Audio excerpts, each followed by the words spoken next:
We're joined today with Anita Whitehead, who is a partner at KPMG and also president of the KPMG Foundation.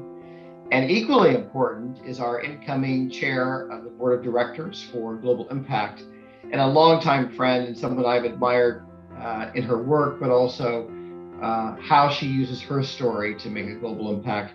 Thank you, Anita, for joining us today.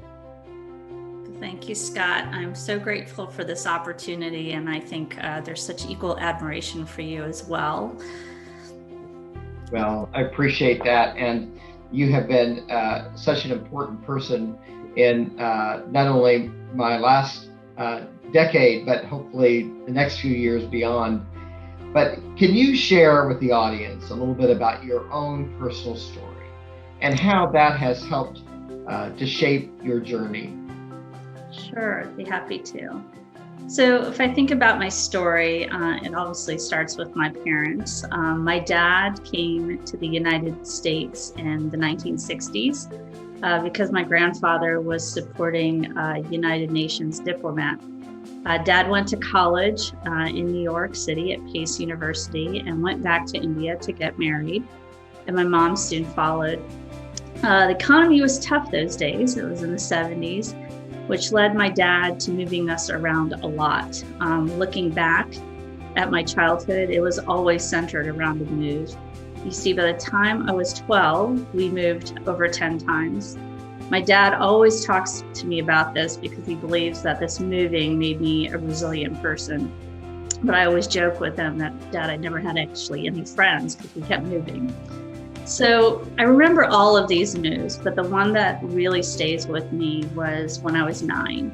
My dad got a job in Israel, and there was a time where he couldn't bring the family along. He was living in Tel Aviv, and there were no schools for us. So my mother decided to take my sister and I to India so she could be near her parents. It was an amazing opportunity, probably one that I didn't really appreciate until I was a lot older, really getting immersed in the culture, learning the language, living with our grandparents. But it was also a different time academically. When I moved there, I didn't know the local language. The academic curriculum was very different than it was here. And trying to find a school where I would fit in was really a challenge. Schools wouldn't take us if we didn't meet certain standards. So my aunt had some connections, and she got me into a school where the principal agreed to tutor me for a whole year. So I got to attend the school as a normal student, wear the uniform, do the homework, have friends. But it was very much an individualized education. And I say that because the school actually only went up to the first grade. So, but it was truly an exciting time because I was sort of the new kid from America. I was also the oldest kid in the school and was treated with all this great respect, but also got to go to school with my sister and my cousin. So, looking back at that time, I gained such an appreciation for India, the customs, the beauty of the country, the challenges, and it really did stay with me throughout life. And then before I knew it, I was in college. I started a psychology degree at Virginia Tech. I thought I wanted to be a doctor, and organic chemistry got the best of me. And kept coming back to this desire to want to help people. And so my first job coming out of school was actually working at a retirement community in elder care, doing the rounds, helping elderly with their meals, helping them get ready for bed, giving them medications, listening to their stories. And I was always getting told I was getting too close because how can you not? I also missed my not being around my grandparents so much. This was like another adopted grandparent unit for me. But looking back, even with that, at college, I was involved with a community service organization called Alpha Phi Omega. And that organization was really just about doing community service. The requirement was 40 hours of community service a semester. It's where I actually met my husband much later, but created this great network with friends and all around doing community service. So tying in the healthcare, tying in the community service sort of propelled me into this path forward. Graduated, started going back into this elder care facility and realized that I really wanted to spend my career trying to make things better for the elderly. And so I went back to school and got my master's in health administration, thinking that the goal was I was going to build my own retirement home, a place that would just improve the quality of life for people, but also have people that want to be there in terms of working there. But student loans got the best of me. And when I came out, it was really hard to get a job without the right experience. While I had worked in the university a bit and around the healthcare field, it wasn't just the experience that I needed to get into some of these broader elder care facilities. So KPMG knocked on my door one day, and I was excited about the opportunity. I was young, not married, excited about potentially traveling, and thought I was going to be getting into the healthcare practice. Thinking, okay, this is going to be the place where I'm going to get all this expertise so that I can create this home. And oddly enough, KPMG didn't put me into the healthcare practice. They put me into a nonprofit practice. And at first I said, really? Because this isn't what I thought I wanted to do. But the partner there saw something in my resume, saw something in my work experience that he said, I think you'd be a really good fit for our nonprofit practice. I laugh at that because I never thought this was going to be a long-term career. I thought 5 years of experience and I'll be on my way. But I just had my 20th year at KPMG in January. So my work at KPMG, as I said, started with working with nonprofits in higher ed.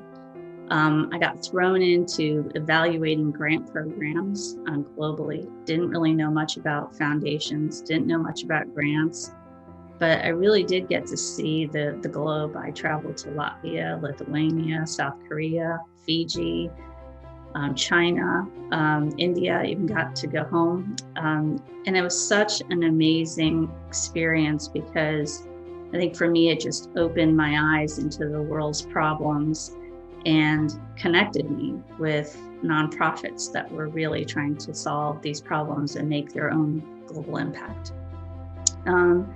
That work shaped me into leading a different service offering for KPMG around companies and their corporate philanthropy and how they can make an impact. And as you said earlier, that's propelled me into leading our foundation, which is a very exciting time because we have such a great opportunity to make a bigger impact. That's amazing, Anita. And I don't think I realized how important that trip home to India was, because it gave you the roots not only with your family, but with the community, with your elders. And coming back, you really fulfilled both those things, continuing to work not only in healthcare, but education, other sectors, but also with the overall nonprofit and CSR community. Did you ever think that those themes would stick for 20 years? I did not. I think back to 20 years ago. I mean, I laughed when I left college and I graduated with a psych degree. My dad, threw his hands up in the air and said, "What are you going to do with your life on this?" And I don't think we all saw this path forward. He was a CPA and he really thought, hey, you're good in math, go into accounting. I really didn't want to do that. You tend to not want to do what your parents tell you to do. So I really didn't see all of this connecting. And that was actually, thinking about our time today, I really started seeing the connections between my past and my present. And you work with a lot of accountants, right? So Yep. that understanding of your father and the field that came in as well. Absolutely. When you look ahead, what's your sense of kind of your own story, but also the story of the social sector, and how do you see the CSR, the nonprofit sector, government coming together?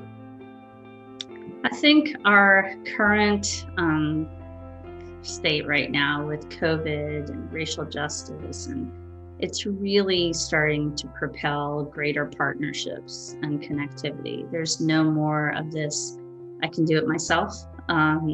People need and understand that they have to work together. We have the SDGs. A single company can't achieve a goal by themselves. A single nonprofit, as small or as big as they are, can't do it without themselves. And so I think organizations like Global Impact, which is all about connecting charities together and forming greater partnerships, are just so important right now in really achieving that global impact. Yeah, and my hope is that people all around the world, Anita, will do what you've done, which is connect your own story to your work and to change in the world that you can be an advocate for. And if we do that, then whether it's Global Impact or other organizations or KPMG, we'll all have a chance to support those initiatives. But people have to make that connection, don't they? Absolutely. What's your advice for the next generation, for people who are beginning to kind of even wake up, regardless of generation, to the world around them, to being a global citizen? What's your advice for them about how they can make a global impact? You know, I think that it sounds so easy, but it's just get involved, right? No matter what the cause, no matter what you care about, the world has no shortage of problems, right? And there's something for everybody. But I think oftentimes we say we're too busy, or, you know, well, I'm old, I don't want to do this, or I'm too young, I don't want to do this, and or I don't have enough time. And I look at my daughter, so being a part of this service organization that my husband and I were involved with, and frankly, all of our friends were involved with, she hears the stories. I mean, it wasn't all about, you know, hanging out with friends. We did the hard work, but teaching her that service is important in everything you do. And so I think about a trip that she and I took. She's 12 now, but when she was 6, she's got the biggest heart for animals, as most kids do. But when she was 6, she and I took a trip to Utah, to the Best Friends Animal Sanctuary. And thinking back on that, I was watching this 6-year-old, you know, clean bunny runs, clean cat cages, you know, socializing with the animals. I mean, and they were long days. You're up at 7 and you're going till 4. And she wouldn't miss a beat. And I appreciated like the type of learner she was as well, because she was sitting there listening to the instructions and telling me how to do certain things. And at the end of that weekend, she joked, she's like, "Mom, this is better than Disney World." And I laughed because, you know, it was physical labor. But it was very much a proud moment for me, because I was like, this is exactly what I wanted her to get out of this trip, was that you can help anybody or anything that you want. Now, 6 years later, she's 12, and we were just talking about this last night. Her class was responsible for creating their kind of area of support, and she was really pushing the support of animals. So she and her class came up with several things that they were going to do locally to help the local humane society. It was about collecting money. It was about making toys for the animals, and it was, you know, physically going to the charity and delivering these things. They're only 12, so they can't volunteer there yet. But I love that didn't stop them. They really thought creatively about what they could do to make their own impact. And so, yes, my advice is get involved. I do that at KPMG. I mean, right now, KPMG is really focused on board service, professional services firm that's not shy of talent and people that want to give back. And so we have a huge program that is focused around board service. And that's frankly how you and I got connected, was me being able to give back to Global Impact and other organizations that I've been able to do over these last 20 years. Well, Anita, you bring that sense of service in the retirement homes and a sense of family in India to everything you do. And you're a very, very humble leader. And you not only have made a global impact, that you will continue to make a global impact in this world. We're very thankful for you and for your service. Well, thank you, Scott. This is a great opportunity.